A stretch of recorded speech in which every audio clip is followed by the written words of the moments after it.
Hello guys, welcome to our channel Learnify. आज की video में हम लोग एसक्यूएल के अंदर जो डाटा टाइप्स यूज़ होती हैं उनके बारे में और दूसरा कुछ एसक्यूएल क्यूरीज जो हैं वो पढ़ेंगे। लास्ट वीडियो के अंदर हम लोगों ने एसक्यूएल का कुछ इंट्रोडक्शन पढ़ा था, उसके बाद जो टेबल उसके अंदर कैसे बनाया जाता है वो हमने पढ़ा था। तो आज की वीडियो में अगर हम लोग बात करें कि कौन-कौन सी डाटा टाइप जो है हम लोग यूज़ करते हैं एसक्यूएल के अंदर, तो सबसे पहले हमारे पास आ जाते हैं numerical data types. Numerical data types के अंदर क्या होता है, इंटीजर होता है। इंटीजर आप जिस तरह हम लोग सी लैंग्वेज और दूसरी लैंग्वेज के अंदर इस्तेमाल करते हैं, उसी तरह सेम इधर भी इंटीजर वैल्यूज़ कोई भी अगर हम लोग स्टोर करना चाह रहे हैं, तो हम लोग क्या करेंगे, उसको इंटीजर डाटा टाइप असाइन करेंगे। उसके बाद हमारे पास आ जाता है स्मॉल इंट। स्मॉल इंट के कोई एक छोटा जो इंटीजर हम लोग स्टोर करना चाह रहे हैं, छोटे बाइट का जो हमारे पास नंबर छोटा नंबर है, उसको अगर स्टोर करना चाह रहे हैं और हम लोग ये हमें ये कन्फर्म है कि हमारा डाटा जो है उसके अंदर इतना बड़ा कोई नंबर नहीं आएगा, तो उसके लिए हम लोग स्मॉल इंट यूज़ कर लेते हैं। उसके बाद आता है फ्लोट पॉइंट। अगर हम लोगों को कोई भी डेसिमल पॉइंट या डेसिमल नंबर स्टोर करवाना है, तो उसके लिए हम लोग फ्लोट का फंक्शन यूज़ करेंगे। उसके बाद आ जाता है डेसिमल, उसके बाद फिर न्यूमेरिकल आ जाता है। नेक्स्ट हमारे पास आते हैं करैक्टर या स्ट्रिंग। करैक्टर या स्ट्रिंग जो है वो किसके लिए यूज़ होती है? वो बेसिकली हम लोग कोई अल्फ़ाबेट्स जो हैं, उसके बाद कॉम्बिनेशन ऑफ अल्फ़ाबेट्स जो हैं, उनको स्टोर करने के लिए इस्तेमाल करते हैं। सबसे पहले हमारे पास आता है चार, उसके बाद var 4 एंड var 4, और जो ये अंदर n है, ये इनकी लेंथ है। उसके बाद हमारे पास है बिट स्ट्रिंग आ जाता है और बूलियन आ जाता है। नेक्स्ट अगर हम लोग नेक्स्ट टाइप को देखें, तो यहाँ पे कुछ एडिशनल जो हैं हमारे पास होती हैं डेटा टाइप्स। उनमें कौन-कौन सी आ जाती है हमारी, एक आती है हमारी डेट। जो डेट है, डेट के अंदर हमारा क्या होता है कि जो हमारा डाटा है, वो उस एक फॉर्मेट के अंदर जो डेट का फॉर्मेट होता है, जिस तरह ईयर पहले, उसके बाद मंथ आ जाता है, फिर डेट आ जाती है। तो इस फॉर्मेट के अंदर हमारी ये जो डाटा टाइप है, वो हमारा डाटा स्टोर करती है। उसके बाद हमारे पास आ जाती है टाइम। टाइम क्या करता है कि वो हमारे डाटा को, ये जो फॉर्मेट यहाँ पे गिवन है, बाय डिफ़ॉल्ट इसको पहले उसके घंटे मतलब के हॉर्स, उसके बाद उसके मिनट्स और उसके बाद उसके सेकंड, उनको स्टोर करती है। उसके बाद हमारे पास आता है टाइम आई। ये क्या करता है, ये हमारे पास इसका जो फ़ॉर्मूला होता है वो है हॉर्स, मिनट, सेकंड, और ये जो सेकंड के फर्दर डिवीजन होती है, ये यहाँ पे आ जाता है। ये सेकंड्स के भी सेकंड्स जो होते हैं, उनके अंदर भी जो, अगर आप किसी मोबाइल जो है उसका रिकॉर्डर ऑन करें, तो वो क्या करते हैं, एक साइड पे बहुत तेज़ी के साथ नंबर चल रहे होते हैं और वो दूसरी तरफ जो है वो हमारे सेकंड चेंज हो रहे होते हैं। तो वो जो बहुत तेज़ी के साथ नंबर चल रहे होते हैं, वो बेसिकली इस जगह पे आते हैं। नेक्स्ट हमारे पास आ जाता है टाइम स्टैम्प। टाइम स्टैम्प जो है, ये कॉम्बिनेशन होता है, कंपोनेंट होता है, डेट और टाइम दोनों को मिला के जो बनता है, उसको टाइम स्टैम्प कहते हैं। उसके बाद आता है क्रिएट डोमेन। डोमेन बनाना, we can declare a domain in SQL. उसके बाद this makes it easier to change the data type of numeric attribute in a schema, right. उसके बाद इसका जो थर्ड पार्ट है वो क्या है कि रीडबिलिटी होती है, जो रीड करने की स्कीमा जो हमने लिखा हुआ है, उसको रीड करने का जो तरीका होता है, उसको रीड करना बहुत ईज़ी बना देता है, उसको इम्प्रूव कर देती है। नेक्स्ट जो है, ये जो है कि जो एक नई डोमेन बनाना, ये बहुत से जो एसक्यूएल इम्प्लीमेंटेशन हैं, उनके अंदर नहीं मौजूद होता। जिस तरह के अब यहाँ पे एक एग्ज़ाम्पल दी गई है टीएसक्यूएल, इसके अंदर ये क्रिएट डोमेन वाला जो है, हम लोग उसकी नहीं ये कर सकते। तो इसका जो बेसिक जो फ़ॉर्मूला होता है, फॉर्मेट होता है, वो यही होता है, क्रिएट डोमेन एंड उस डोमेन का नाम वगैरह। तो नेक्स्ट हमारे पास आ जाते हैं कंस्ट्रेंट। कंस्ट्रेंट जो है, कंस्ट्रेंट इन एसक्यूएल, ये क्या होते हैं?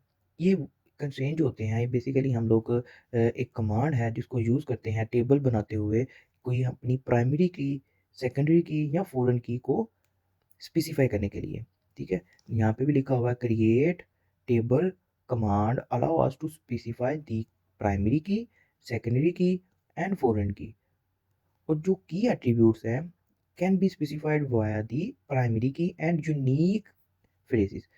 अब इनको यूज़ कैसे करते हैं हम लोग अपनी एसक्यूएल के अंदर? सबसे पहले तो हम लोग सिंपल क्या करेंगे, क्रिएट टेबल, टेबल नेम, उसके बाद अपने जो भी एट्रीब्यूट्स हैं, जो भी उसके अंदर मेरे नेम्स हैं कॉलम्स के, वो मैं लिखूँगा। लिखने के बाद मैं अब क्या करूँगा कि मैंने एक अपना कॉलम जो है उसको प्राइमरी की बनाना है, तो ये कंस्ट्रेंट यूज़ करूँगा। कंस्ट्रेंट यूज़ करके करते हुए ये यहाँ पे जो है, ये मैं कंस्ट्रेंट यूज़ कर रहा हूँ प्राइमरी की इनटू डी नंबर। ये वाला जो एट्रीब्यूट है मेरा, इसके ऊपर मैं कंस्ट्रेंट लगा रहा हूँ प्राइमरी की वाला, तो इसको मैं प्राइमरी की बना रहा हूँ। उसके बाद इसको मैं क्या कर रहा हूँ, यूनिक बना रहा हूँ कि इसके अंदर जितनी भी वैल्यू आएँगी वो यूनिक होंगी, वो मल्टीपल वैल्यूज़ नहीं होंगी। मतलब कि एक ही तरह की सारी वैल्यू, अगर मैंने पहली रो में ए स्टोर करवाया तो उसके बाद ए मेरे डेटा के किसी भी पार्ट में नहीं आना चाहिए। उसके बाद मेरा आ जाता है फॉरेन की। फॉरेन की मेरा क्या होता है कि अब इस जो ये जो डाटा टाइप है, ये जो डाटा टेबल है, अब फॉरेन की क्या होता है, ये जो मेरा टेबल है, इसकी एक एट्रीब्यूट मैं किसी और एट्रीब्यूट की प्राइमरी की बना दूँ, वो मेरा फॉरेन की होगा। नेक्स्ट हमारे पास आता है रेफरेंशियल इंटीग्रिटी। तो हम लोग इसको क्या करते हैं, ये हम लोगों को स्पेसिफाई करता है restrict cascade set null and set default on foreign key. Foreign key के ऊपर हम लोग रिस्ट्रिक्शन लगाने के लिए, उसके बाद कैस्केड का फंक्शन इस्तेमाल करने के लिए, या उसको सेट नल करने के लिए, या उसको सेट डिफ़ॉल्ट करने के लिए इस्तेमाल करते हैं।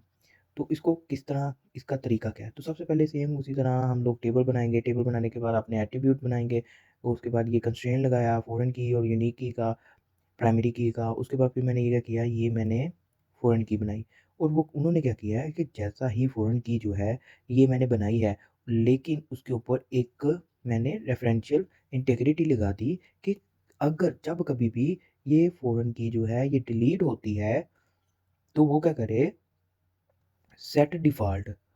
और अगर मैं उसको अपडेट करूँ, ऑन अपडेट कैस्केड, अगर उसको मैं डिलीट कर रहा हूँ, किसी एक टेबल से मैं डिलीट कर रहा हूँ ना, तो दूसरे टेबल में वो उसको सेट डिफ़ॉल्ट कर दे, राइट? अगर मैं किसी टेबल के अंदर उसको अपडेट कर रहा हूँ, तो वो क्या करे, कैस्केड कर दे दूसरे टेबल के अंदर। बेसिकली यहाँ पे इसका ये मतलब है। कैस्केड फंक्शन जो होता है वो क्या होता है, उसको ये नीचे डिफाइन किया है, to delete a row with the key reference by foreign key in existing row in other table, all rows that contain those foreign key are also deleted. मतलब कि अगर मेरी एक रो है, उसको मैंने डिलीट किया है बाय फॉरेन की, तो सेम जो रो होगी दूसरे टेबल्स के अंदर, वहाँ से भी वो डिलीट हो जाएगी। इसका मतलब ये है कैस्केड का। अब यहाँ पे मैं क्या कर रहा हूँ, रेफरेंस इंटीग्रिटी ऑप्शन जो है वो इम्प्लीमेंट करके दिखा रहा हूँ कि मैंने यहाँ पे डिलीट किया, डिलीट करने के बाद क्या हुआ, सेट नल हो गया, सेट नल डिलीट करने से नल आ गया। नेक्स्ट जो है ये मेरे पास आ गया एक और स्कीमा आ गया, एम्प्लॉय नाम से मैंने टेबल बना दिया। टेबल बनाने के बाद मैंने क्या किया, डी एन इंटीग्रल इंटीजर, उसको क्या कर दिया डिफ़ॉल्ट 1, मतलब कि वो डिफ़ॉल्ट के तौर पे वो 1 हो जाए, वो सारे सबको 1 कर देगा। उसके बाद जो है मेरे पास मैंने ये कंस्ट्रेंट लगाया, कंस्ट्रेंट लगाने के बाद मैंने यहाँ पे इंटीग्रिटी अप्लाई की। फ़ॉरेन की बनाया मैंने डी नंबर को रेफ़रेंस मैंने किया किसके साथ, डिपार्टमेंट वाले टेबल के साथ। तो मैंने क्या कहा कि जब मैं डिलीट करूँ तो सेट कर दे डिफ़ॉल्ट, और अगर मैं अपडेट करता हूँ तो उसको वो कैस्केड कर दे। अगेन मैंने फ़ॉरेन की बनाया, सुपर एसएन को, और रेफ़रेंस दिया मैंने एम्प्लॉयी के साथ, एम्प्लॉयी के टेबल के साथ। तो उस वहाँ पे मैंने क्या किया, जैसे ही मैं डिलीट करूँ तो वो करे सेट नल, लेकिन अगर मैं अपडेट करता हूँ तो वो क्या कर दे, उसको कैस्केड कर दे। नेक्स्ट हमारे पास आता है SQL constraint, assign name to constraint. Constraint department P K primary key D number, constraint department S K unique D number. कि कोई एक कंस्ट्रेंट है, उसको मैं नंबर नेम जो है वो असाइन कर रहा हूँ। उसके बाद मैं चेक कंस्ट्रेंट जो है उसको कैसे लिखता हूँ। अब जैसा कि मैंने आपको पीछे दिखाया था लास्ट वीडियो के अंदर, कि मैं एक टेबल बना रहा हूँ। टेबल बनाते हुए मैंने एक अपना वेरिएबल बनाया, जो कि मेरा वेरिएबल है रोल नंबर के नाम से। तो यहाँ पे मैं क्या करूँगा, यहाँ पे मैं चेक का फंक्शन लगा दूंगा, check roll number greater than 5 और रोल नंबर लेस देन 10। 5 से बड़ा होना चाहिए और 10 से छोटा होना चाहिए। ये अब क्या करेगा, मैं कोई भी नंबर एंटर करता हूँ यहाँ पे, तो वो पहले इस कंडीशन से उसको गुज़ारेगा, गुज़ारने के बाद अगर ये कंडीशन ट्रू होती है तो वो स्टोर करेगा, अदरवाइज़ वो स्टोर नहीं करेगा। नेक्स्ट हमारे पास, तो ये थी हमारी आज की वीडियो। अगर आपको वीडियो अच्छी लगी हो तो लाइक लाज़मी कीजिएगा, चैनल को सब्सक्राइब करना मत भूलिएगा। नेक्स्ट हम लोग को जो कमांड्स हैं, ड्रॉप कमांड हो गई, अल्टर कमांड हो गई, उसके बाद हमारे पास आ जाती है सिलेक्ट की कमांड जो है, फ्रॉम, वेयर, ये सारी जो है हम लोग पढ़ेंगे। तो लिहाजा चैनल को सब्सक्राइब करके बेल आइकन के बटन को प्रेस ज़रूर कीजिए, ताकि नेक्स्ट वीडियो जब आए आपको पता लग जाए। Thank you so much for watching.